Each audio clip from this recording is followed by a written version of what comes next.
is for Project Ara.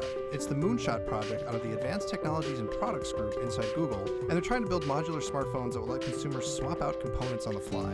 It sounds like a nerd's dream, but the real dream is to upend how we make and buy phones in the future. Project Ara isn't a phone. It's actually, well, a project.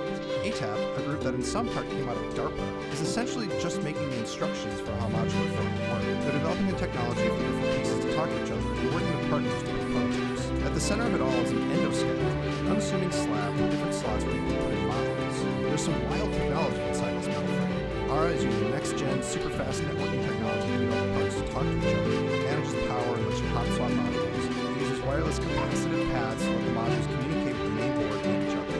Even the way the modules lock into the frame is futuristic. In this lateral direction, they are held using electropermanent magnets, which is a pretty neat technology. It's kind of a cross between a permanent magnet and an electromagnet, in that it has an on state and an off state. It uses an electrical pulse to switch between those two states, but it's a passive component, meaning it consumes no power in both the off state and the on state. But all that technology doesn't add up to a phone. It's essentially just networking. It doesn't have your main processor, your cellular radio, or even a screen. Adding all those things on piecemeal can make for a pretty bulky phone, but ATAP has managed to build something that doesn't look completely useless. Trying to keep the form factor of the device to something that we think is elegant and beautiful, where each individual module has this pebble-like, sleek, watertight aesthetic associated with it.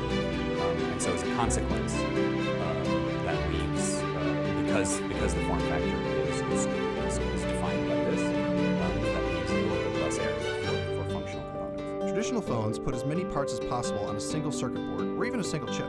Pulling all those things apart into separate modules has costs. The phone gets fatter, battery life drops, and overall the thing gets heavier. Eremenko thinks that he can convince people that the trade-offs are worth it.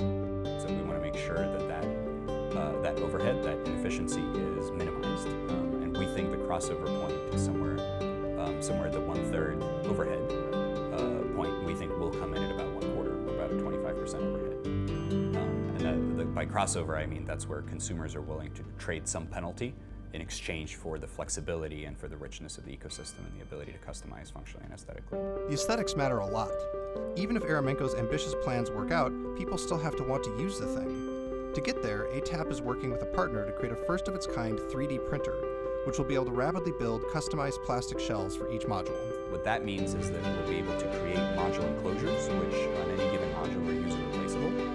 We call them shells. And so a consumer in the Ara marketplace will be able to utilize shellmaker apps to create beautiful designs that are not just unique, not just custom, but can also be expressive to the consumer. This week, Eremenko and his team is finally getting into the nitty-gritty of how Ara will work by hosting a conference for hardware developers. The group has an aggressive goal of launching a real product for consumers about a year from now, so getting there won't be easy, and they'll need the support of both big and small manufacturers to do it. The more you think about Project Ara, the crazier and more ambitious it seems. Eremenko's ATAP group itself consists of just a handful of people. They're working with partners to build the prototypes and create the spec.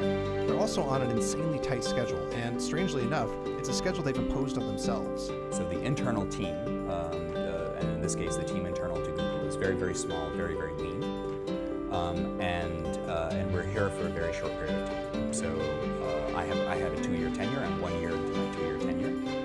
The project is scoped to the team's tenure, and as a consequence, the philosophy is that time is not your friend, and innovation under time pressure is higher quality innovation. It tends to get rid of red tape, it tends to get rid of dithering and inability to make decisions, and it tends to take away risk aversion. So it's innovation under time pressure. ATAP came from a team of people who originally worked at DARPA, pursuing futuristic projects. Eremenko himself had plans for next-generation war vehicles, and even something called fractionated spacecraft.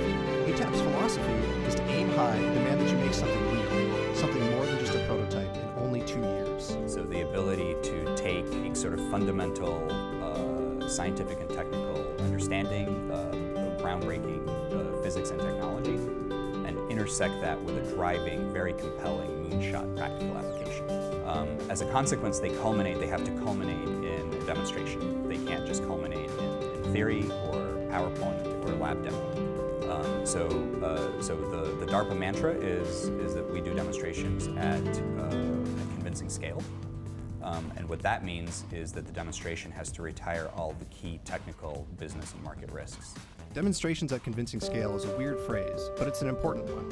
It means that Project Ara has higher stakes than Google's other moonshot projects like self-driving cars or internet blasting balloons. By this time next year, the ATAP group has to actually prove that Ara can work. It has to have a critical mass of module developers and potential consumers. In fact, they're targeting the 5 billion people who don't yet have a smartphone.